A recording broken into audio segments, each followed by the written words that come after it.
Aku ditarik oleh mertua di perusahaan suamiku. Dia menghinaku di depan banyak orang. Setelah kubuka identitasku, dia menyesal. Assalamualaikum warahmatullahi wabarakatuh. Apa kabar teman semua? Semoga kalian dalam keadaan sehat, dimudahkan rezekinya, dan dilancarkan segala urusannya, serta penuh dalam kebahagiaan. Sebelum masuk ke cerita, jangan lupa bantu like, komen, dan subscribe ya. Hari itu udara kantor masih penuh dengan rutinitas biasa. Karyawan sibuk dengan tumpukan dokumen, sebagian sibuk dengan laptop masing-masing, dan sebagian lain tengah bersiap menuju ruang rapat besar di lantai 3. Tidak ada yang menyangka bahwa siang itu, sebuah peristiwa akan menjadi buah bibir yang tak terlupakan. Aku baru saja tiba di lobi, berniat untuk menunggu suamiku yang akan memimpin rapat mingguan direksi. Namun, langkahku mendadak terhenti ketika suara lantang, yang sangat kukenal, menggema di ruangan itu. Aku sudah bilang dari dulu, perempuan ini tidak pantas jadi bagian keluarga kita. Itu suara ibu mertuaku. Tubuhku menegang. Pandangan semua orang di lobi seakan tertuju padaku. Sebelum sempat bertanya apa maksudnya, beliau melangkah cepat menghampiriku dengan wajah penuh amarah. Tangan tuanya yang masih bertenaga mencengkeram pergelangan tanganku dengan kasar. "Ayo ikut aku sekarang," bentaknya. Aku terhuyung, berusaha menjaga keseimbangan, namun genggamannya begitu kuat. Beberapa karyawan yang melihat hanya bisa terdiam, menunduk dalam kepura-puraan sibuk. Tidak ada yang berani menghalangi, karena semua orang tahu siapa perempuan itu. Istri pendiri perusahaan, ibu dari direktur utama, suamiku sendiri.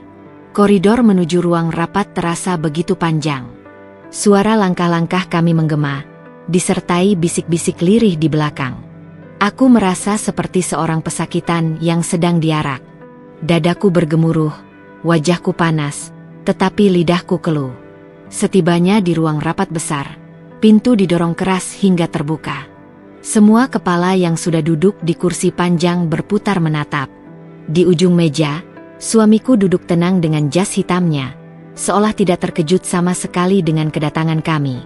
Ibu mertua menyeretku masuk, lalu melepaskan cengkeramannya dengan kasar sehingga aku hampir terjatuh. Dengan suara yang tajam, ia mulai menghujaniku dengan hinaan. "Lihatlah kalian semua. Inilah menantu yang dibanggakan anakku. Lulusan rendah, tidak tahu sopan santun, hanya numpang hidup dari harta keluarga kami."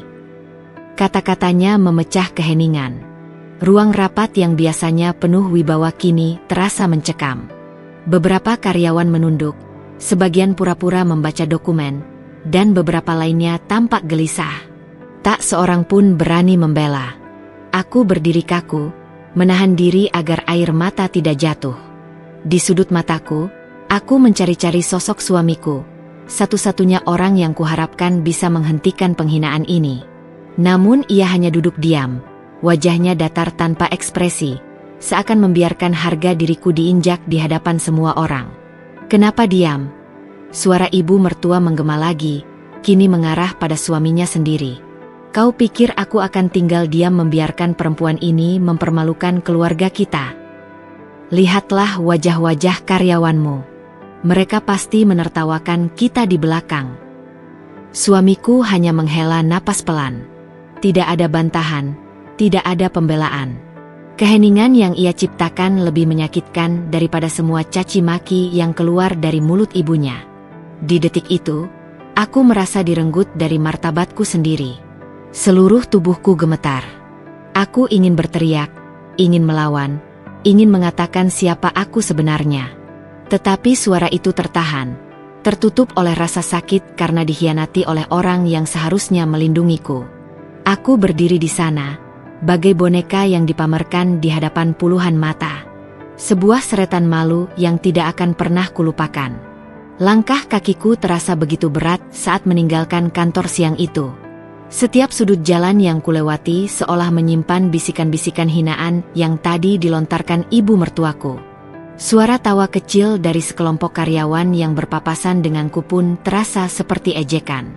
Wajahku menegang, dadaku sesak, dan air mata yang kutahan sejak di ruang rapat akhirnya jatuh tanpa bisa kubendung. Aku menutup wajah dengan jilbabku, berharap orang-orang tak mengenali siapa aku. Tapi, bagaimana mungkin aku bisa menyembunyikan rasa malu yang sudah ditanamkan begitu dalam? Sesampainya di rumah, aku terdiam lama di depan pintu kamar. Ruangan itu begitu hening, namun pikiranku bising, penuh dengan suara-suara dari masa lalu. Aku duduk di tepi ranjang, lalu menatap tangan-tanganku sendiri, tangan yang selama ini tidak pernah berhenti bekerja demi rumah tangga ini. Kenangan itu datang bertubi-tubi. Saat suamiku jatuh sakit dan aku harus menanggung semua biaya rumah sakit. Saat gajinya telat berbulan-bulan dan aku rela menggadaikan gelang peninggalan ibu. Saat aku berjualan kecil-kecilan demi dapur tetap mengepul. Semua itu kulakukan tanpa mengeluh. Karena aku percaya inilah jalan sebuah pernikahan. Saling menopang, saling menjaga. Tapi kini, untuk apa semua pengorbanan itu? Di ruang rapat tadi, saat semua orang memandangku dengan tatapan iba bercampur jijik, aku hanya butuh satu hal. Suamiku berdiri dan mengatakan, "Cukup, Bu. Dia istriku. Hormati dia." Itu saja. Namun yang kudapat hanyalah keheningan, dingin, membisu, seakan keberadaanku memang tidak berarti. Aku menangis semakin keras. Sakit di hatiku bukan hanya karena hinaan ibu mertua, melainkan karena diamnya suamiku yang lebih memilih ibunya daripada aku. Diam itu jauh lebih tajam daripada pisau manapun. Apa salahku? Bisikku lirih pada diriku sendiri. Apa dosaku hingga diperlakukan seperti ini? Aku menatap cermin di depan ranjang. Di sana terlihat wajah seorang perempuan muda, mata sembab, senyum yang hilang, dan cahaya yang meredup. Perempuan itu tampak asing bagiku. Padahal, dulu aku adalah perempuan yang penuh semangat, yang yakin bisa menghadapi apapun selama ada suami di sisiku. Tapi kini, siapa yang kupunya? Malamnya, saat suamiku pulang, aku menunggu dengan hati berdebar. Aku berharap ia akan membuka percakapan, menjelaskan, atau paling tidak meminta maaf atas sikapnya tadi. Namun begitu ia masuk rumah, ia hanya melewatiku begitu saja, meletakkan jas di kursi, lalu duduk menyalakan televisi. Seakan tidak ada yang terjadi. Aku memberanikan diri bertanya, "Kau benar-benar tidak merasa bersalah membiarkan ibumu mempermalukanku di depan semua orang?" Ia terdiam sejenak, matanya tetap terpaku pada layar televisi. Lalu, dengan suara datar ia menjawab, "Aku tidak ingin memperkeruh suasana di kantor. Ibu memang emosional. Tapi kau juga seharusnya bisa lebih sabar. Jangan terlalu mengambil hati." Jawaban itu menghantamku lebih keras daripada semua hinaan yang keluar dari mulut ibunya. Jadi baginya, luka yang kutanggung hanyalah perkara, "Jangan diambil hati." Aku menutup mulut dengan kedua tangan, menahan isak yang hampir pecah. Saat itu aku tahu, aku benar-benar sendirian. Aku berdiri perlahan, melangkah menuju kamar, meninggalkannya yang masih asyik menonton televisi. Di balik pintu yang tertutup rapat, aku menangis sejadi-jadinya. Ranjang yang dulu menjadi tempat berbagi tawa kini hanya menjadi saksi luka yang kian dalam. Dan malam itu, untuk pertama kalinya sejak pernikahan kami, aku merasa bukan istri, hanya orang asing yang menumpang di rumah ini. Hari-hari setelah insiden memalukan di kantor itu terasa panjang dan penuh duri. Bukan hanya karena luka batin yang masih menganga, tetapi juga karena sikap ibu mertuaku yang semakin merendahkan. Ia memperlakukanku seakan aku hanyalah tamu tak diundang dalam keluarganya. Seseorang yang hadir untuk menjadi beban, bukan pasangan hidup yang pantas berdampingan dengan putranya. Setiap kali aku datang ke rumah besar miliknya, tatapannya selalu menusuk, penuh hinaan yang tersirat. Ucapannya dingin, sinis, dan tak pernah sekalipun mengandung penghargaan. "Perempuan sepertimu seharusnya tahu diri," katanya suatu sore, ketika aku datang mengantar makanan kesukaan suamiku. "Kalau bukan karena anakku, kau pasti masih sibuk berlari-lari mencari uang receh. Kau hanya beruntung menikah dengannya. Jangan pernah bermimpi bisa sejajar dengan kami." Kata-kata itu seperti cambuk yang menyayat kulitku. Aku menunduk, mencoba menahan diri agar tidak menanggapi. Baginya, aku hanyalah wanita rendah yang tidak pantas bersanding dengan keluarga mereka yang katanya terhormat. Suamiku lagi-lagi diam. Ia seperti tak pernah berani menentang ibunya. Bahkan ketika ibunya terang-terangan menghinaku, ia hanya memilih menatap ke arah lain. Diamnya menjadi pengkhianatan yang tak kasat mata, tapi jauh lebih menyakitkan. Malam-malamku semakin penuh air mata. Aku sering duduk sendirian di sudut kamar, merenung dalam kesepian yang pekat. Hatiku bertanya-tanya, sampai kapan aku harus menahan semua ini? Apakah aku hanya istri yang bisa mereka atur sesuka hati, seakan-akan tidak punya harga diri dan suara? Namun di balik luka itu, perlahan sesuatu dalam diriku bangkit. Ada suara kecil di dalam hati yang berbisik, mereka tidak tahu siapa kau sebenarnya. Mereka hanya melihat apa yang ingin mereka lihat. Mereka mengira aku hanyalah istri biasa, seorang perempuan tanpa kuasa, tanpa pengaruh, tanpa kendali. Mereka tidak tahu bahwa di balik kesederhanaanku, aku menyimpan sesuatu yang jauh lebih besar. Ya, aku bukan sekadar istri yang mereka remehkan. Aku bukan sekadar perempuan yang bisa diinjak harga dirinya. Aku adalah seseorang yang telah bekerja keras, membangun sesuatu dengan tanganku sendiri, bahkan sebelum aku menikah dengan putranya. Aku pemilik saham terbesar di perusahaan yang kini mereka anggap sebagai milik keluarga. Aku yang diam-diam menopang arus keuangan, menjaga agar roda bisnis tetap berputar, bahkan saat mereka sendiri lengah dan terlena. Mereka tidak tahu, dan selama ini aku sengaja tidak menunjukkan siapa aku sebenarnya. Karena aku memilih rendah hati, memilih hidup sederhana, dan memilih percaya bahwa keluarga lebih penting daripada kekuasaan. Namun setiap penghinaan yang mereka lemparkan, setiap kata yang menusuk, dan setiap sikap dingin suamiku, semuanya mengikis kesabaranku sedikit demi sedikit. Aku mulai sadar, mungkin sudah waktunya aku berhenti menjadi bayangan yang mereka remehkan. Sudah waktunya aku berdiri, menunjukkan bahwa wanita yang mereka hina ini bukanlah siapa-siapa, melainkan seseorang yang justru memegang kendali atas kehidupan mereka. Dan ketika saat itu tiba, mereka akan menunduk bukan karena kasihan, tapi karena penyesalan. Malam itu, hujan turun deras. Rintiknya membasahi kaca jendela kamarku, menciptakan bunyi berirama yang seakan menyatu dengan detak jantungku yang resah. Aku duduk sendirian di kursi kayu dekat meja kerja, membiarkan cahaya lampu meja kecil menerangi ruangan yang sepi. Suamiku sudah tertidur di kamar sebelah setelah seharian pura-pura sibuk, tanpa peduli luka yang ditorehkannya. Aku sengaja tidak ingin tidur bersamanya malam ini.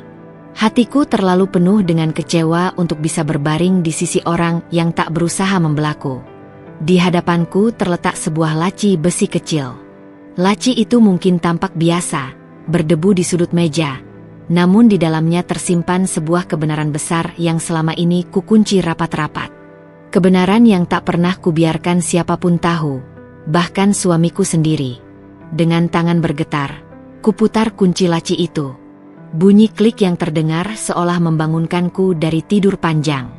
Kutarik laci itu perlahan, dan mataku langsung tertuju pada sebuah map hitam yang sudah lama kusimpan. Map itu tampak tebal, penuh dengan dokumen, dan begitu kusentuh, ada perasaan aneh yang menyelimutiku, campuran antara bangga dan terluka. Ku keluarkan isi map itu satu persatu. Ada sertifikat kepemilikan saham, lembar perjanjian investasi, rekening koran, hingga dokumen transfer modal. Semua hitam di atas putih, jelas membuktikan bahwa akulah pemegang saham mayoritas di perusahaan itu. Aku menatap setiap lembar dengan perasaan yang campur aduk. Di satu sisi, aku merasa kuat karena inilah bukti siapa aku sebenarnya. Tapi di sisi lain, aku merasa bodoh karena selama ini memilih diam, membiarkan mereka menghinaku seakan aku bukan siapa-siapa. Kuingat kembali masa-masa sebelum aku menikah. Aku bukanlah perempuan kaya raya dari lahir, namun aku terbiasa bekerja keras sejak muda. Usaha kecil yang kutekuni bertahun-tahun, lalu beberapa warisan tanah dan rumah dari ayahku yang bijak kelola keuangan, semuanya perlahan kuubah menjadi modal usaha. Dari modal itu, aku berinvestasi, membeli saham, hingga akhirnya perlahan menjadi pemegang saham terbesar di perusahaan yang kini dipimpin suamiku. Ya, perusahaan itu bisa berdiri tegak bukan hanya karena keluarga mereka. Aku punya andil besar, bahkan lebih dari yang mereka kira. Namun aku memilih menutup mulut. Aku tidak pernah menyinggung soal ini di hadapan suamiku. Bukan karena takut, melainkan karena aku percaya cinta dan rumah tangga seharusnya tidak dibangun di atas hitung-hitungan kepemilikan. Aku ingin suamiku merasa berjuang, merasa berhasil atas keringatnya sendiri. Aku ingin ia memandangku sebagai istri, bukan sebagai sumber kekayaan. Tapi apa balasannya? Aku dipermalukan di depan karyawan, direndahkan oleh ibu mertua, dianggap rendah, dianggap hanya penumpang hidup.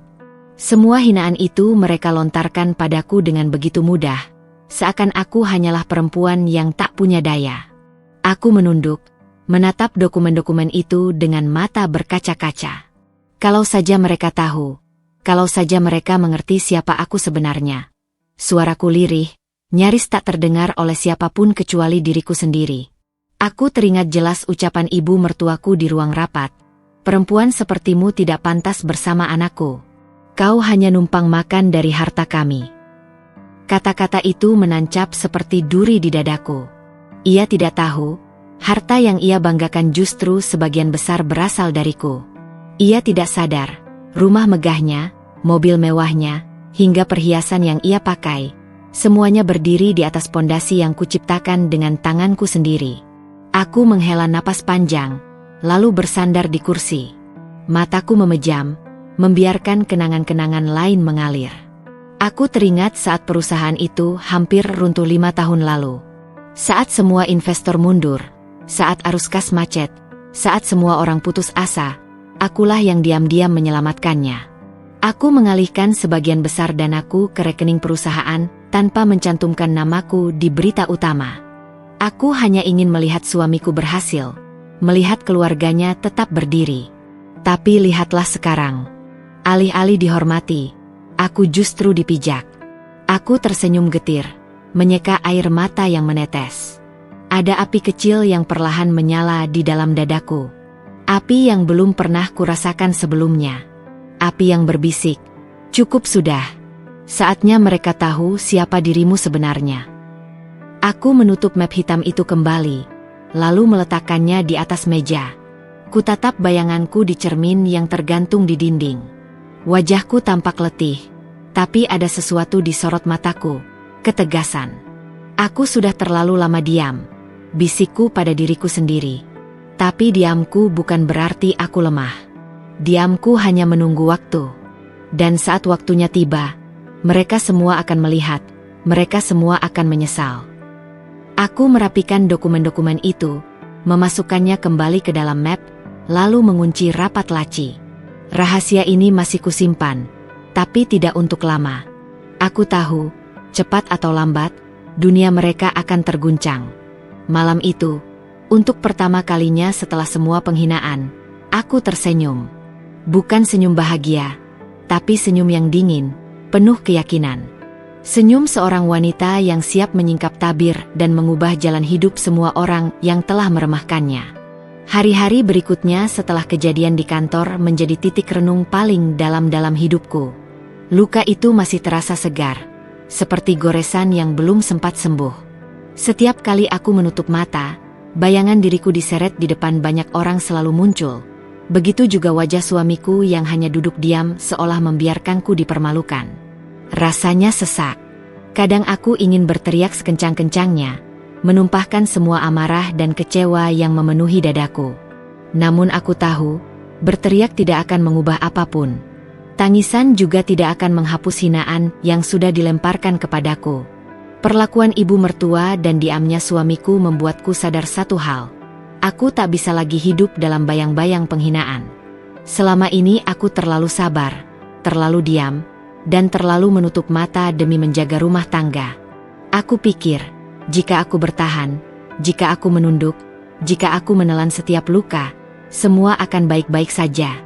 Nyatanya, semakin aku diam, semakin mereka merasa berhak menginjakku. Malam itu, aku kembali duduk di meja kerja kecilku.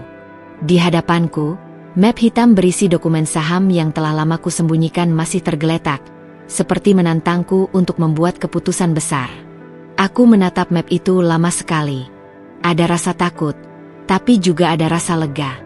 Aku berkata pada diriku sendiri, hidup bukan hanya tentang menahan sakit. Hidup adalah tentang berdiri dan melawan ketika harga diri diinjak. Untuk pertama kalinya dalam waktu yang lama, aku mengambil pulpen dan kertas kosong. Tanganku bergetar, tapi hatiku mantap. Aku mulai menuliskan langkah-langkah apa yang akan kulakukan. Tidak terburu-buru, tapi pasti. Aku tidak ingin emosiku yang bicara. Aku ingin logika dan martabatku yang memimpin. Aku sadar, dunia yang selama ini mereka bangun di atas kesombongan akan runtuh ketika aku membuka mataku dan memilih berdiri. Selama ini aku menutup mata agar mereka merasa berkuasa. Tapi kini, sudah waktunya aku membuka mata dan memperlihatkan siapa diriku sebenarnya. Aku juga teringat kalimat ibu mertuaku, "Kau hanya numpang hidup dari harta kami." Kalimat itu terus terngiang-ngiang, dan setiap kali aku mendengarnya kembali di kepalaku, ada semacam kekuatan baru yang tumbuh dalam diriku. Aku ingin membuktikan, bukan dengan kata-kata, tapi dengan kenyataan yang tak bisa mereka sangkal. Keesokan harinya, aku bangun dengan perasaan berbeda. Ada semacam cahaya dalam diriku yang sebelumnya redup, kini mulai menyala. Aku menatap cermin di kamar mandi, melihat diriku dengan sorot mata yang baru, mata seorang wanita yang tidak lagi ingin diperlakukan sebagai beban, melainkan sebagai pribadi yang layak dihormati. Aku memilih gaun sederhana berwarna krem, lalu mengenakan hijab dengan rapi. Saat mematut diri, aku tersenyum tipis. Mulai hari ini, aku tidak lagi berjalan dengan kepala menunduk. Aku akan berjalan tegak, meski mereka membenciku karena itu. Hari itu aku datang ke kantor, bukan sebagai istri seorang direktur, bukan pula sebagai menantu yang dianggap rendah, melainkan sebagai seorang pemilik sebenarnya. Setiap langkah kakiku di lorong perusahaan terasa berbeda. Dulu aku merasa sebagai orang asing, tapi kini aku berjalan dengan keyakinan bahwa setiap dinding, setiap kursi, bahkan setiap jendela di gedung itu berdiri karena jerih payahku juga. Beberapa karyawan menunduk hormat saat aku lewat. Aku bisa melihat ada bisik-bisik kecil, mungkin tentang insiden beberapa hari lalu. Dulu tatapan mereka membuatku merasa hina, tapi kali ini aku biarkan. Biarlah mereka berbisik, biarlah mereka menebak-nebak. Waktunya akan tiba ketika semua akan jelas. Saat memasuki ruanganku sendiri, ruang kecil yang selama ini kusembunyikan sebagai tempatku mengamati jalannya perusahaan dari balik layar, aku membuka laptop dan mulai bekerja. Aku membaca laporan keuangan, memeriksa transaksi saham, hingga memantau gerak langkah beberapa direksi. Semuanya masih berjalan normal, tapi aku tahu itu hanya sementara. Hari itu, aku berjanji pada diriku sendiri, aku tidak akan lagi menjadi wanita yang diam. Aku akan menjadi wanita yang berdiri tegak, membela harga diriku yang telah diinjak. Mungkin bukan hari ini, bukan besok, tapi suatu saat nanti, saat yang tepat tiba, aku akan membuka mata semua orang, bahwa wanita yang mereka hina ternyata adalah sosok yang mereka butuhkan untuk tetap bertahan.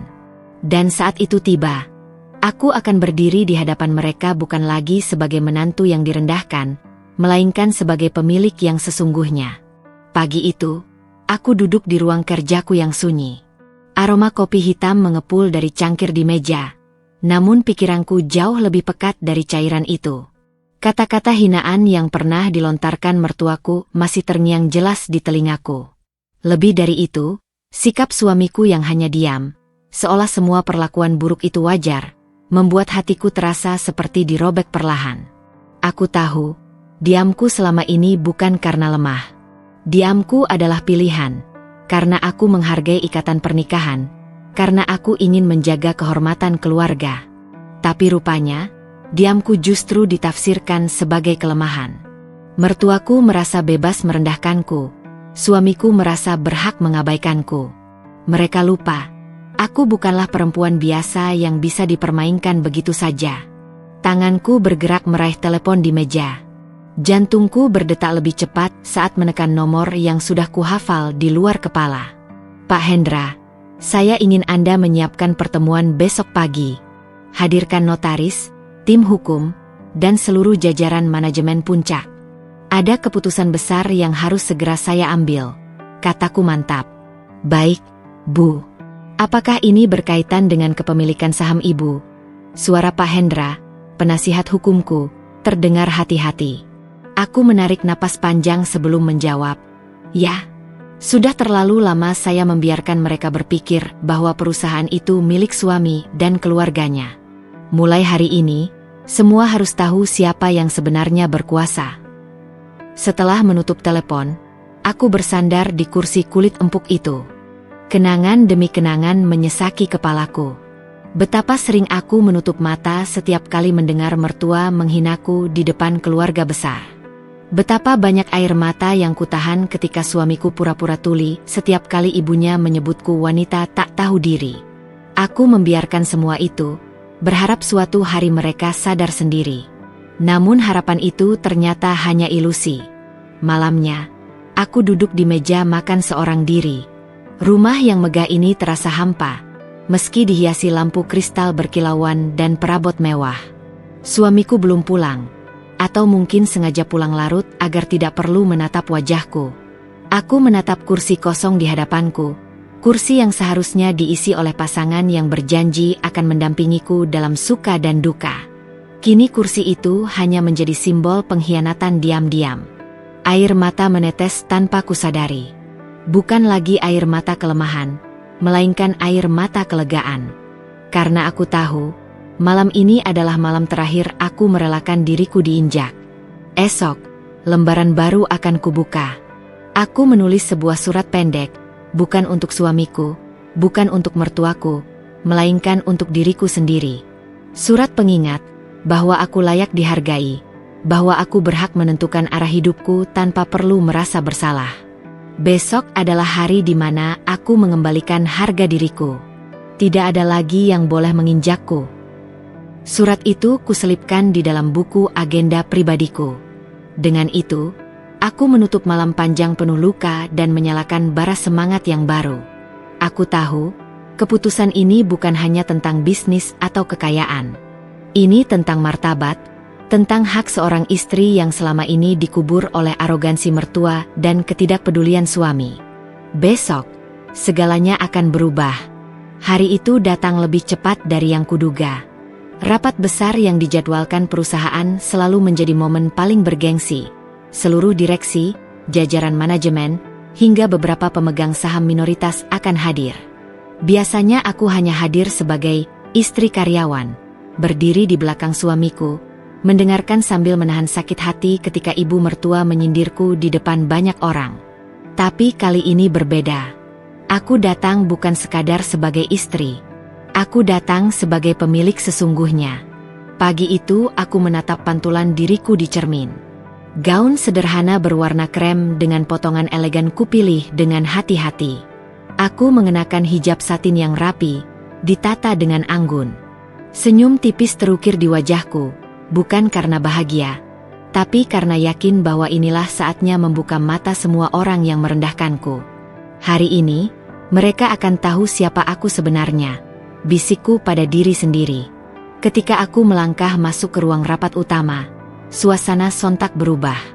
Ruangan luas dengan meja panjang itu dipenuhi pria-pria berjas mahal dan wanita-wanita elegan yang terbiasa memandang rendah siapa saja yang dianggap bukan siapa-siapa. Semua mata tertuju padaku. Bisikan-bisikan mulai terdengar. Kenapa dia ada di sini? Itu kan hanya istrinya Rohman. Kenapa masuk ruang rapat direksi? Aneh, biasanya dia cuma duduk di belakang. Suamiku yang duduk di kursi direksi langsung menegang melihatku masuk. Wajahnya pucat. Ibu mertuaku, yang dengan penuh percaya diri duduk di kursi tamu kehormatan, menatapku dengan sorot mata tajam.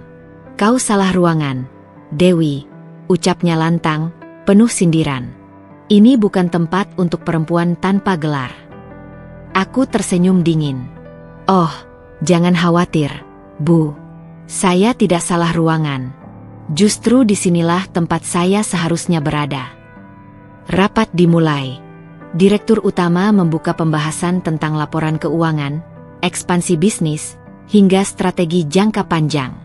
Semua orang sibuk berbicara, sementara aku duduk tenang di kursi yang sudah disiapkan tim hukumku, tepat di samping notaris yang kuajak hadir. Beberapa direksi menatapku bingung. Akhirnya, saat agenda tentang kepemilikan saham dibuka, aku berdiri. Langkahku mantap, suaraku tegas. Maaf, saya ingin memberikan klarifikasi sebelum rapat ini berlanjut. Ruangan mendadak hening. Semua mata menatap ke arahku. Aku menaruh map dokumen di meja, lalu mengeluarkan beberapa berkas resmi dengan cap notaris.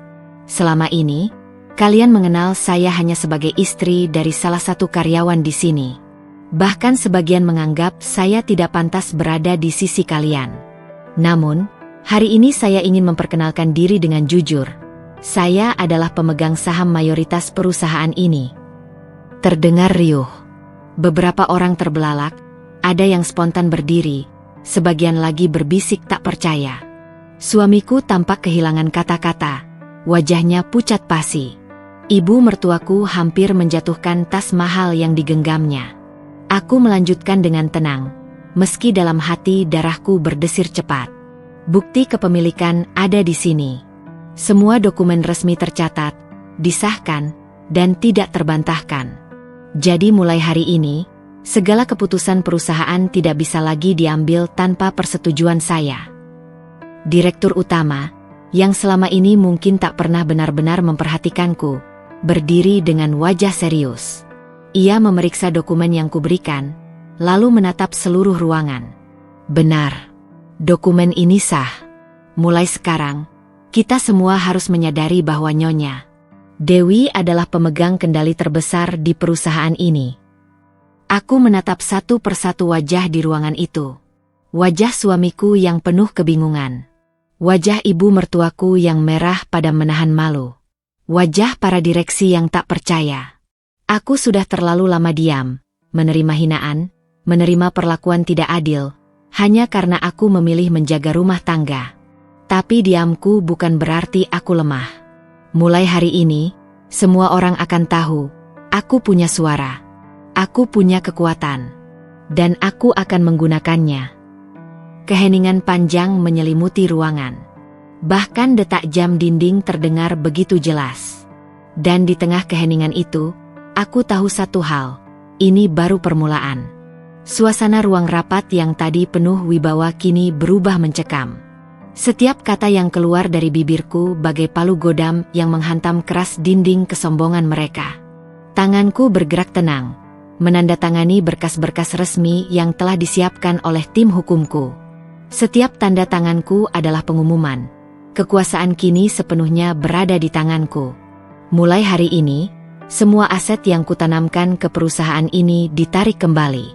Semua fasilitas, semua kemewahan, semua kekuatan yang kalian nikmati selama ini berasal dari aku, dan kini aku yang menariknya kembali. Suaraku terdengar datar, namun setiap kata mengiris harga diri mereka yang selama ini merendahkanku. Direksi saling pandang, beberapa berbisik tak percaya.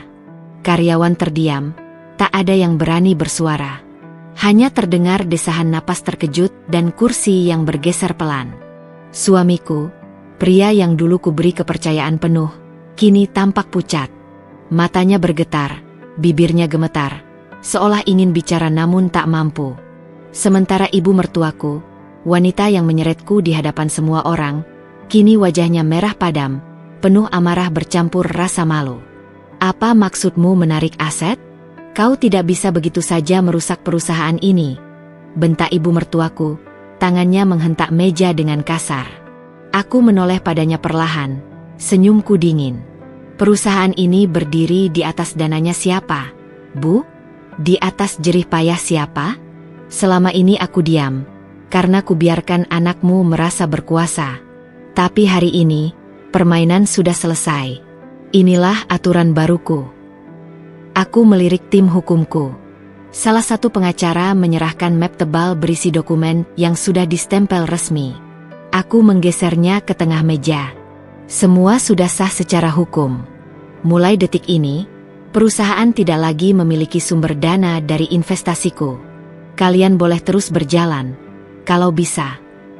Ruangan mendadak riuh. Beberapa direksi mengangkat suara, menuntut penjelasan. Ada yang memprotes, ada pula yang diam tak berdaya.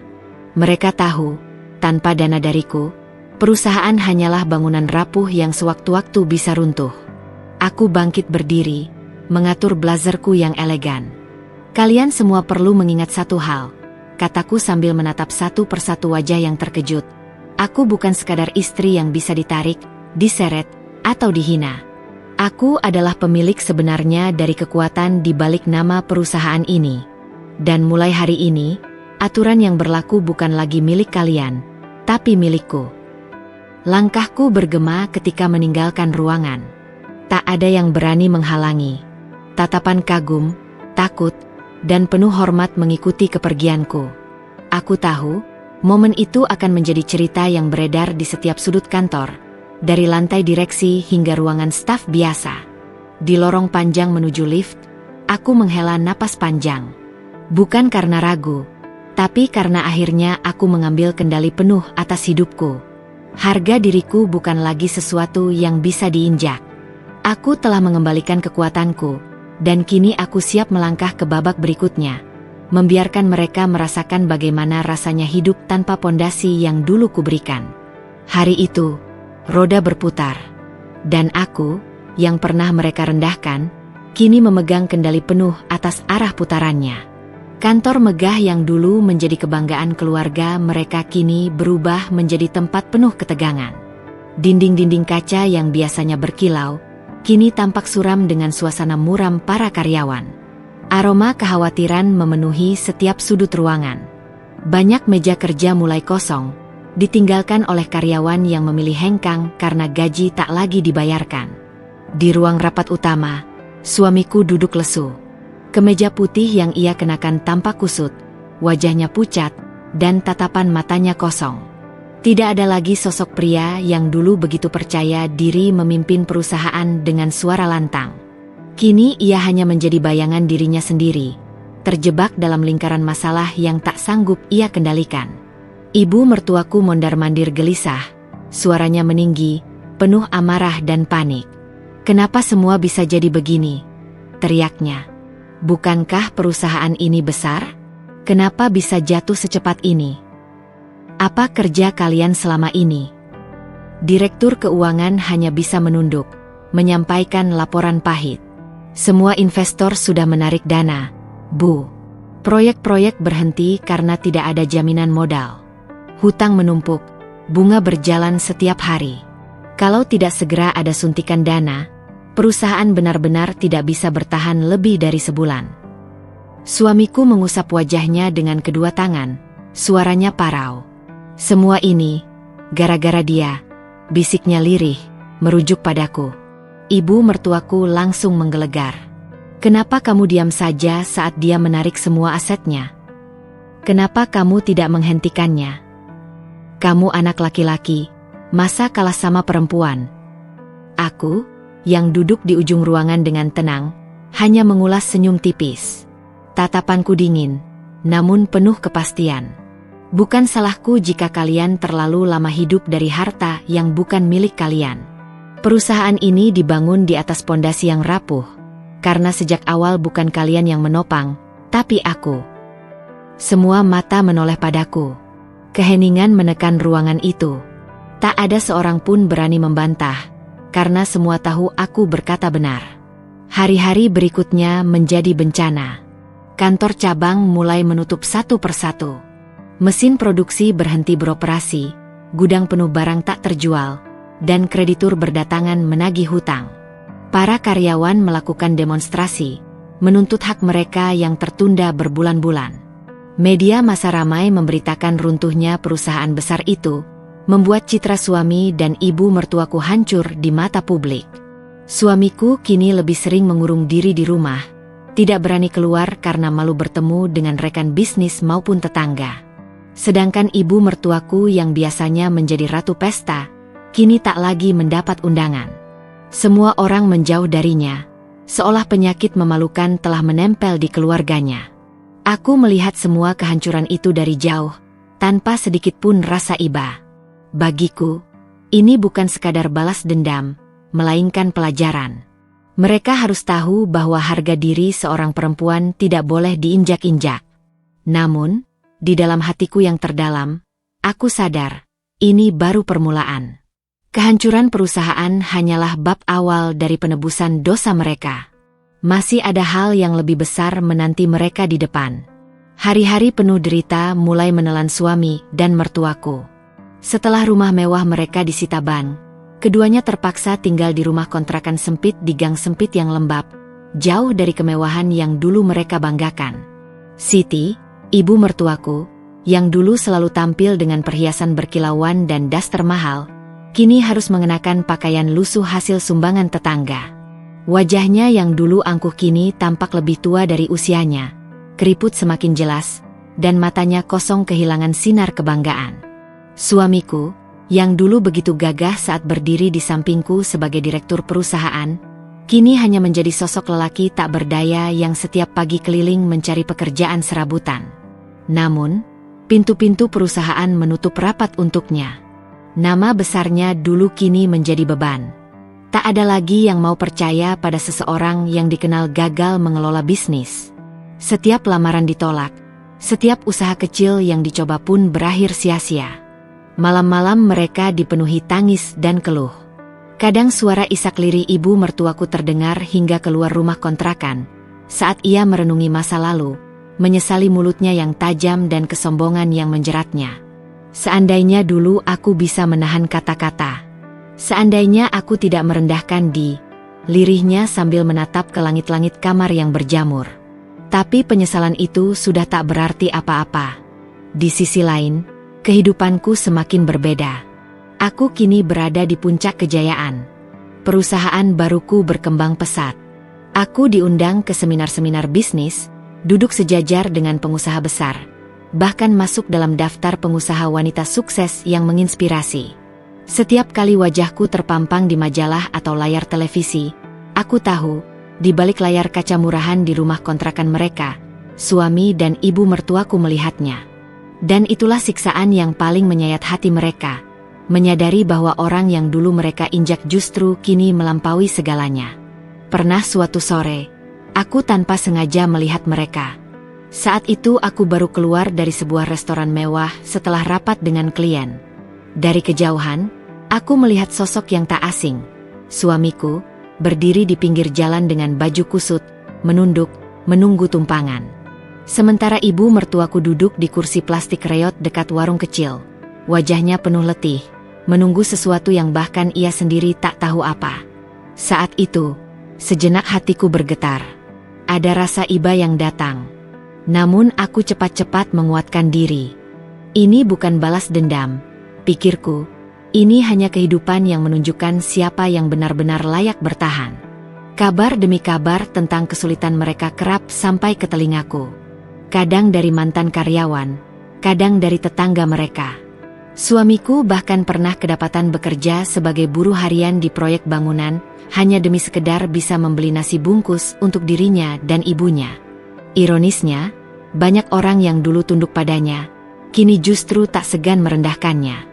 Ia merasakan sendiri bagaimana rasanya dipandang rendah, dilecehkan, dan diperlakukan hina, persis seperti yang mereka lakukan padaku dulu. Di tengah kesengsaraan itu, keduanya seringkali terlibat pertengkaran. Siti menyalahkan anaknya karena tak mampu mempertahankan perusahaan, sementara suamiku menyalahkan ibunya yang terlalu congkak sehingga membuat hubungan keluarga porak-poranda.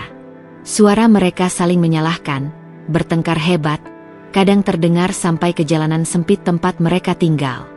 Hingga suatu malam, tetangga mendengar jeritan lirih Siti. Andai saja aku tak menghina dia, mungkin hidup kita tak akan seperti ini. Jeritan itu akhirnya lenyap di telan sunyi malam. Tak ada lagi yang peduli, tak ada tangan yang mau menolong. Mereka kini hanyalah dua orang yang terjebak dalam penyesalan panjang, terlupakan, terbuang, dan tersiksa oleh ulah mereka sendiri. Aku tidak pernah membayangkan hari itu akan tiba begitu cepat. Di depan halaman rumahku yang megah, Di antara deretan mobil-mobil mewah yang berkilauan, aku melihat dua sosok yang dulu pernah meninggikan dagu mereka, kini tertunduk rendah dengan pakaian lusuh dan wajah penuh debu. Mertua yang dulu selalu menatapku dengan tatapan merendahkan, kini menangis sambil meremas-remas ujung jarik yang sudah kusam. Suamiku, lelaki yang dulu kubanggakan dan kubela mati-matian, kini gemetar dalam diam, tubuhnya kurus, matanya cekung, dan suaranya parau saat memanggil namaku. Maafkan kami, nak. Suara mertuaku pecah, penuh getir. Kami salah, kami buta oleh kesombongan. Kami hina engkau, padahal engkau yang sebenarnya menopang kami selama ini. Aku berdiri tegak di beranda rumah, menatap mereka dari atas, dengan hati yang bergejolak. Ada perasaan puas melihat bagaimana roda kehidupan benar-benar berputar. Orang-orang yang dulu dengan enteng merobek harga diriku kini berlutut di hadapanku, memohon secercah belas kasihan. Kenapa kalian baru sadar sekarang? Tanyaku dingin, suaraku menggema bagaikan palu godam. Saat aku ditarik di hadapan orang banyak, dipermalukan, kalian diam. Saat aku menangis sendiri di balik pintu, kalian tertawa puas. Saat aku dianggap tidak lebih dari debu, kalian berdiri dengan bangga di atas kehormatanku. Sekarang, ketika semua harta kalian sirna, barulah kalian datang padaku. Suamiku menunduk, tangannya gemetar menyentuh lantai teras. Aku salah, aku pengecut. Aku seharusnya membelamu di hadapan ibuku, tapi aku hanya diam. Aku tidak pantas disebut suami. Suaranya lirih, lalu pecah dalam tangis. Mertua pun ikut terisak. Nak, aku buta. Aku terbuai dengan nama besar, dengan kehormatan palsu. Aku tidak melihat ketulusanmu. Aku lupa bahwa engkaulah yang sesungguhnya menopang hidup kami. Ia merangkak mendekat, tangannya mencoba menyentuh kakiku. Aku menatap mereka dengan perasaan campur aduk. Ada sakit yang masih menganga, ada luka yang belum kering, tapi juga ada sisi kecil dalam hatiku yang bertanya, apakah aku sanggup membiarkan mereka hancur seperti ini? Orang-orang di sekitar rumah, para tetangga dan karyawan, sudah mulai berkerumun. Mereka menyaksikan pemandangan itu dengan tatapan heran sekaligus iba. Bisik-bisik terdengar. Itu kan yang dulu selalu sombong? Kok bisa sampai begini nasibnya? Ada pula yang berkomentar lirih. Dewi memang kuat. Benar-benar wanita yang hebat. Aku menarik napas panjang, mencoba mengendalikan emosiku. Kalian ingin aku memaafkan? Kalian ingin aku melupakan semuanya begitu saja? Tidak semudah itu. Luka ini tidak hilang hanya dengan kata maaf. Suamiku semakin tersungkur. Aku rela lakukan apa saja, demi menebus dosaku padamu. Aku menatap mereka lekat-lekat. Kalau begitu, buktikan. Jangan hanya dengan kata-kata. Kalian harus belajar dari nol, tanpa bergantung padaku, tanpa merendahkan orang lain lagi. Baru setelah itu, mungkin, aku akan mempertimbangkan untuk benar-benar memaafkan. Mertua mengangkat wajahnya yang penuh air mata. Aku rela, nak, aku rela. Namun aku tahu, perjalanan penyesalan mereka baru saja dimulai. Dan aku masih berdiri tegak di atas luka yang berubah menjadi kekuatan. Hari itu, untuk pertama kalinya, mereka benar-benar merasakan arti kata sujud penyesalan. Aku menatap mereka yang berlutut di hadapanku. Tubuh lusuh mereka bergetar. Wajah yang dulu selalu menatapku dengan congkak kini penuh air mata. Maafkan kami. Jangan tinggalkan kami. Suara mertuaku parau, tangisnya pecah tanpa bisa dibendung.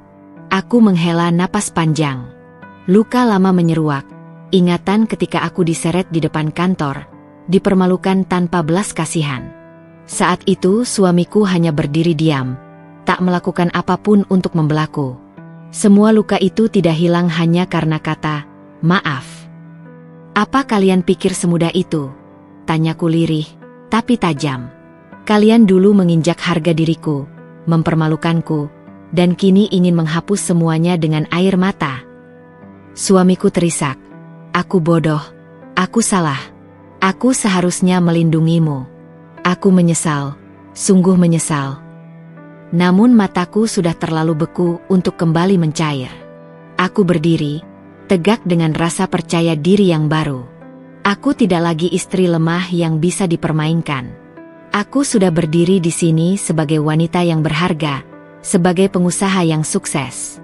Kata maaf tak bisa menghapus luka batin sedalam ini. Mereka terdiam, hanya suara tangisan yang mengisi ruangan. Dan di detik itu, aku sadar, harga diriku telah kembali, bahkan lebih tinggi dari sebelumnya. Hari-hari berlalu tanpa sedikit pun aku menoleh ke belakang.